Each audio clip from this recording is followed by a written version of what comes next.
Usai tikam berkali-kali, karyawan toko onderdil mobil bekas Sukron 37 tahun kabur minta perlindungan polisi lantas yang bertugas di pos polisi Simpang Caritas Palembang akibat takut menjadi amukan warga. Peristiwa penikaman itu terjadi di salah satu toko spare part mobil yang ada di Jalan Raden Nangling, Kelurahan 24 Ilir, Kecamatan Bukit Kecil, Palembang. Korbannya adalah M. Afriansa, warga Jalan Ki Marogan, nomor 2610 RT 44 RW 9, Kembang Agung, Kertapati, Palembang.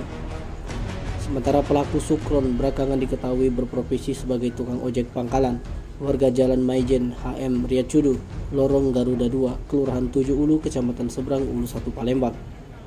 Peristiwa itu bermula korban M. Apriansa tengah sedang duduk di toko spare part mobil bekas TKP tempat korban bekerja yang kemudian didatangi pelaku.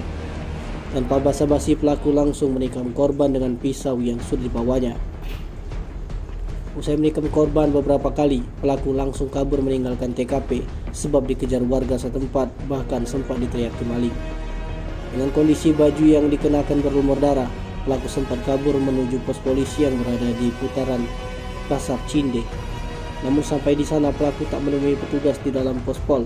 Pelaku lantas menuju pos polisi yang ada di Pasar Caritas Palembang. Dalam kondisi dikejar warga, pelaku akhirnya diamankan anggota Polsek Ilir Timur 1 Palembang sebelum akhirnya dijemput unit reskrim Polsek Ilir Barat 1 Palembang untuk proses pemeriksaan. Atas kejadian tersebut, korban dibawa ke RS Caritas untuk mendapatkan perawatan dengan mendapat 6 luka tusukan dan melaporkan kejadian tersebut ke Polsek Ilir Barat 1 Palembang.